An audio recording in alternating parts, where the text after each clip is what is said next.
Hello, guys. Thanks for coming in. We'll wait a couple of minutes to let people come through and then we'll start our presentation.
Hello, everyone. So we can get started.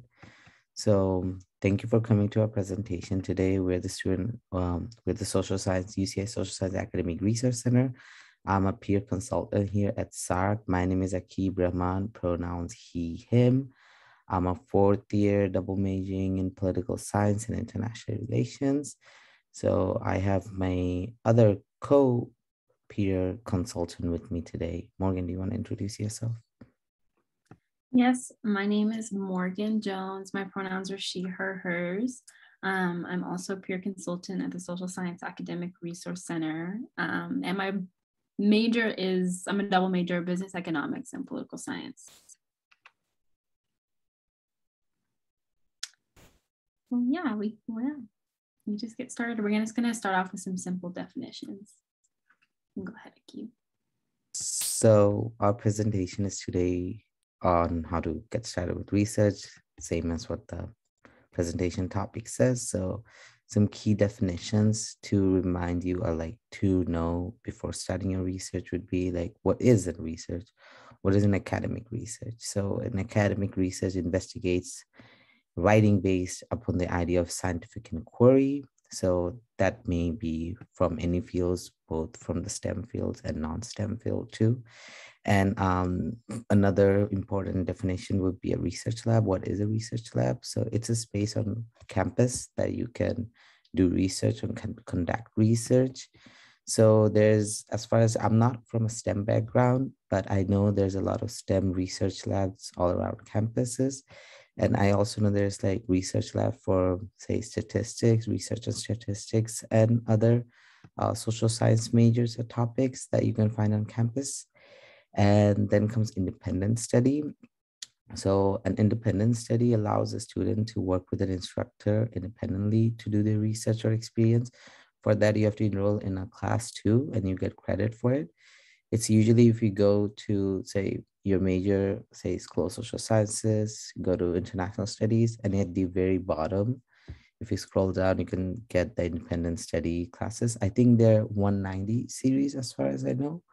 So you can enroll with that. But for most independent study, you need a code to enroll. So you must have first, you need to have an advisor, faculty, instructor. He or she can give you a code and then you can enroll. So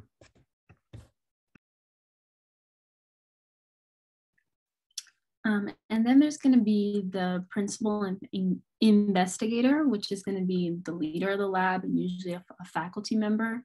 And the principal investigator can sometimes be the person who holds the grant for the research project. So that's why sometimes it can be the professor that you're working under, and therefore why like they're the leader.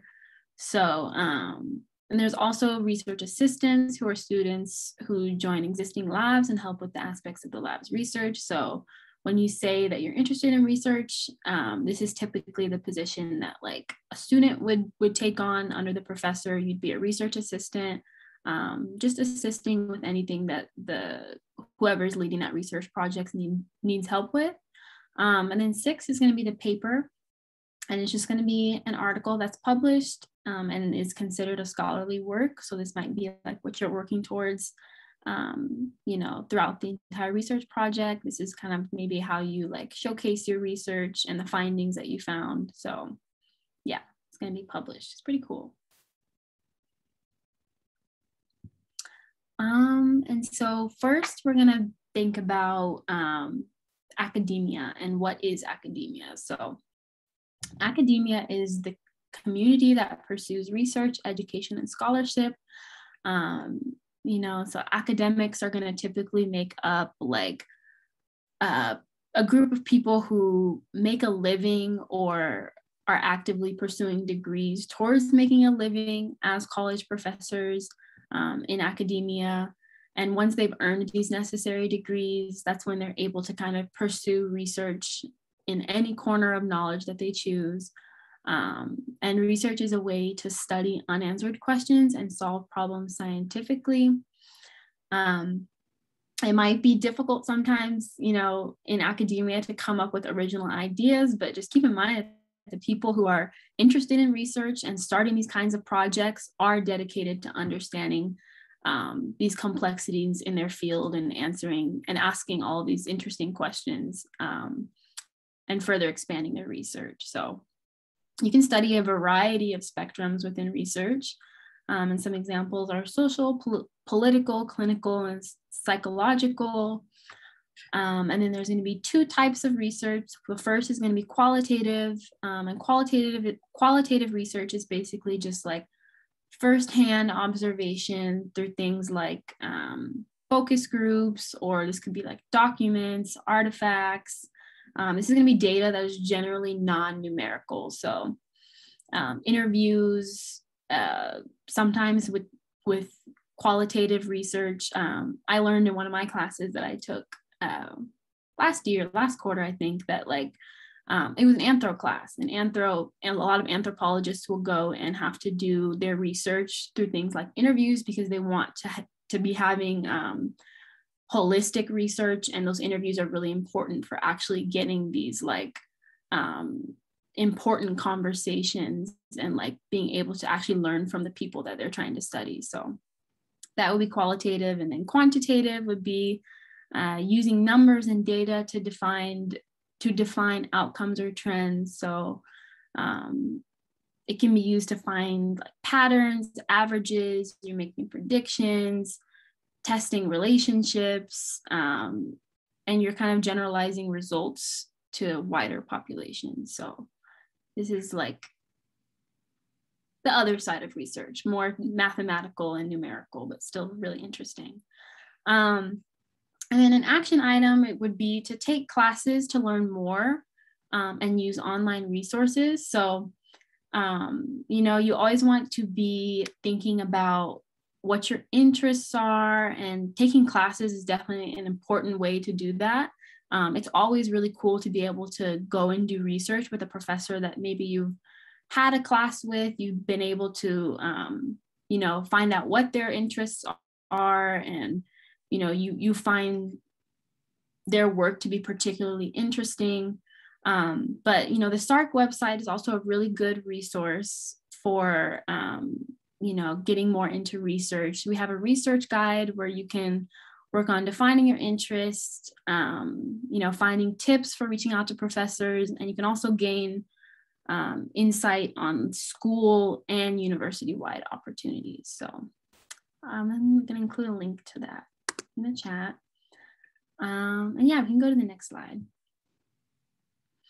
And then 2 would just be, to define your interests. So you're going to want to work on brainstorming questions, fields, and topics of interest. This is just like a list of questions that you can think about. The first one is, what is something that I heard from my courses that I'm interested in? So like I was saying earlier, paying close attention to what your professors are talking about in class, going to office hours, really trying to connect with your professors, because sometimes you may not necessarily, they may not necessarily speak about their research in class. So it's always good to go make that connection one-on-one with professors, to be able to learn about what they're working on, and ask and see if they have any room on their research team and they're looking for other research assistants. But yeah, your professors are going to be a great resource for like helping you define your interests, but also the link that I included, the Social Science Academic Resource Center website. The guide is a big help in defining your research interests. There's a lot of really helpful questions, and just ways of kind of narrowing down what you want to be doing. And there's also I think there's the faculty profile, which I'll also include a link to. So that's really helpful in being able to like click on each professor and see what they're specifically doing. And if you don't want to necessarily go to office hours, this is also a good way to kind of see what they're doing before you go. And send an email. And there's also a guide for that on the Social Science Academic Resource Center for drafting that email. But yeah, an action item would be just making a spreadsheet or document to track your interests. And that's a really good idea because you may have a lot of interests. So it's good to just keep it organized and make sure that you're keeping track of that. You can go to the next slide. So when you have like an idea of what your interests are or what topic you're interested in or subtopic you're interested in, the next step comes that you have to do your own like study research. So start reading articles, papers, or like previous research that has already been done on that topic. And a great resource for that would be, I would say, the UCA library. You can go to our UCA library website. You can tap in, like, say you want to study refugee crisis, just type in refugee crisis and you will see peer-reviewed articles, regular like news articles, books, or research papers that have already been done about the topic, and you can just access them. You can also rent books. And recently all the UCs merged all of their libraries. So now you can just rent a book from, say, UC Berkeley Library, and they will deliver it to you at UCI. So you can pick them up. That would be a good research to do your own, like a research or like getting to know the topic a little bit more. Start like when you're reading those articles, start like writing down keywords that you like, right? Or the words that like you want to highlight in your research, or the word that stand out, right? And then the next thing you can do is go to the UCI faculty website and just look through the professors list or lecturers list and find which professor works on which topic and that matches your interest, and then you can contact them. So a good way to do that would be, you can go to, say, I'm from Global Studies department, so you can go to the Global Studies department. You can see a list of all the professors and lecturers, and you can see their field interest or which book they have written or which topic they're working on, and then you can go from there. An advice that I would like to give is that I recently found out is that lectures actually don't do research on campus. So if you go to the websites and if you see someone is a lecturer, most probably he or she won't work with you on your research. So your best bet will be to contact a professor or associate professor So professors take on the mantle for conducting research on campus. So yeah, so can we, and yeah, can you go to the next slide? So when you like have a idea about your topic and you know what like professors you want to work with, then the next part comes to sending them an email. So here SARC specializes in this. You can book a consultation with any of me, Morgan, or any of our other peer consultant, and we will help you to draw down or like write email that can help you to contact your professor and ask them like, hey, can I work with you? Yeah. And the next part comes is I'm sorry.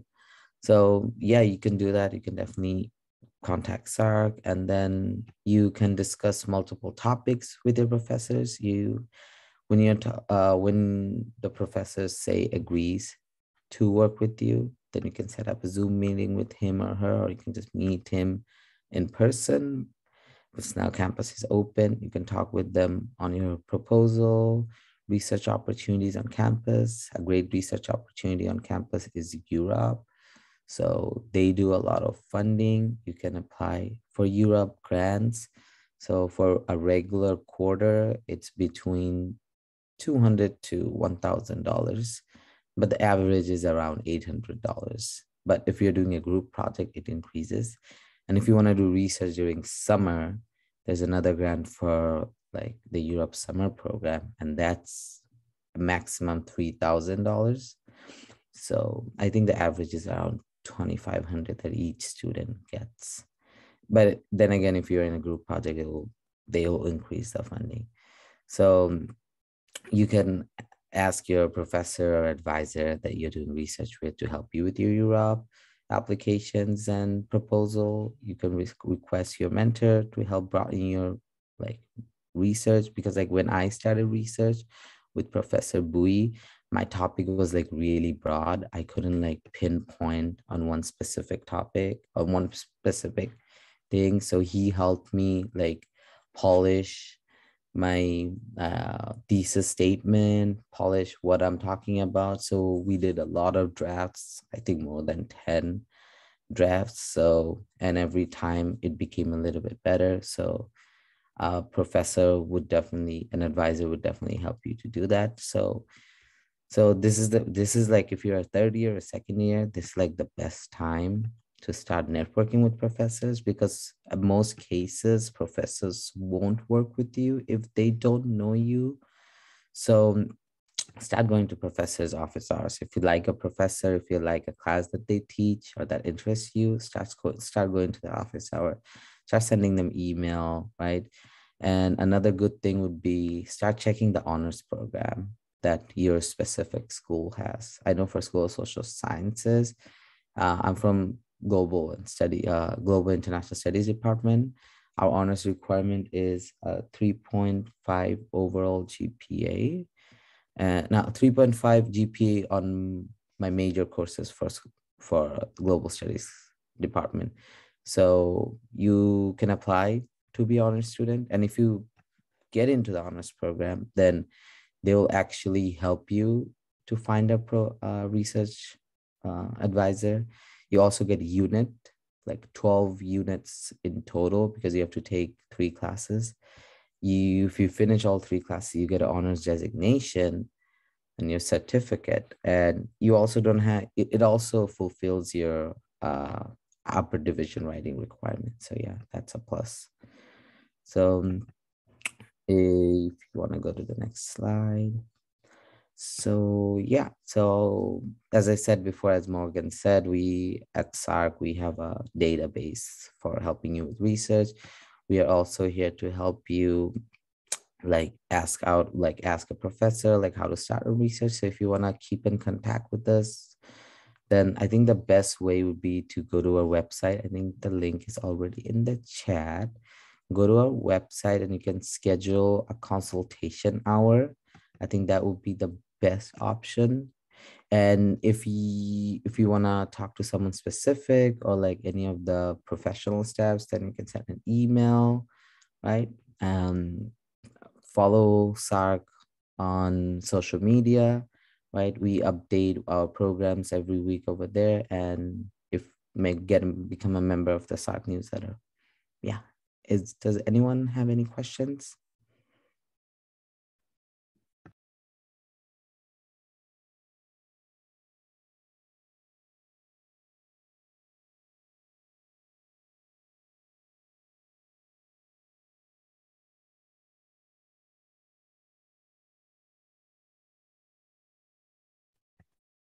If you don't want to say it out loud, you can just put it in the chat, put it in the Q&A.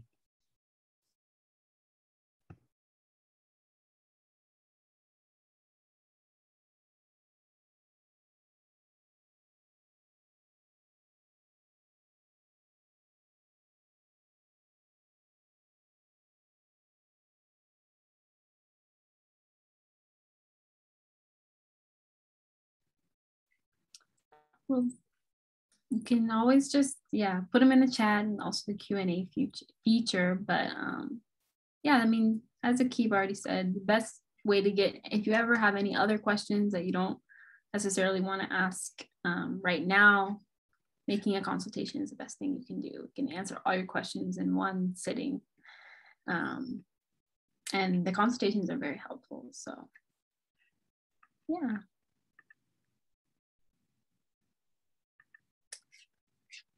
But if that is it,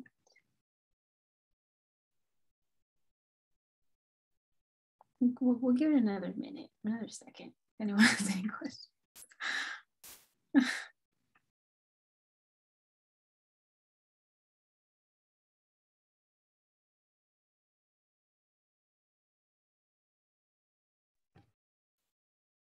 One question that I had when I was doing my research or starting my research is like, it was actually a lot of work, not gonna lie. It took me 6 months to finish my research project, and I actually finished it yesterday.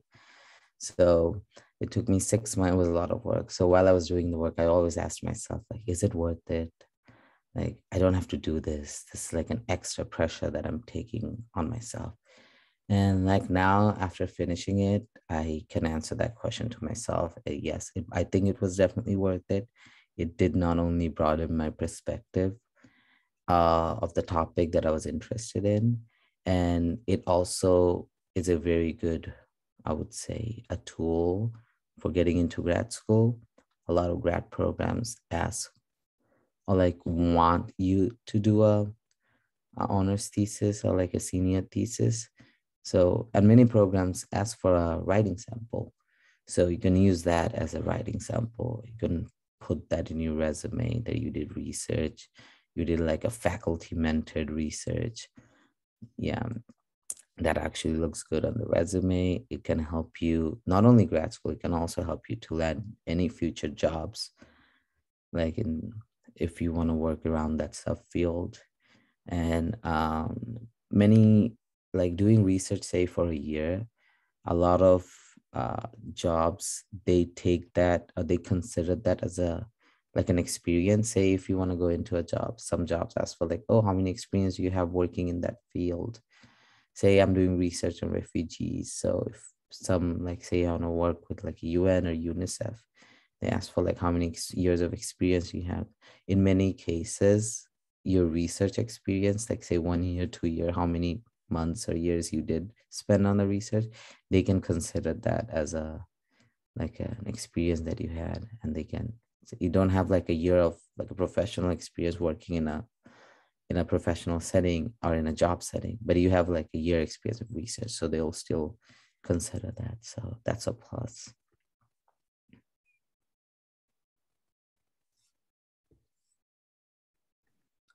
Also just want to mention that, I feel like lots of people do research. I don't feel like I wouldn't feel like you're not qualified, or like maybe you don't have like the necessary, like, I don't know, experience, because I know a lot of people that have joined research that didn't really know much about what exactly they wanted to do, or like their research interests weren't like super, like Akib was saying, like specific and narrowed down initially, but it's a process and it takes time. But you know, lots more people than you think do research. It's very common, and it's like it's very accessible. There's lots of resources that are in, you know, that are available to you to be able to get into research and like find your interests. So just take your time with it and don't put too much pressure on yourself.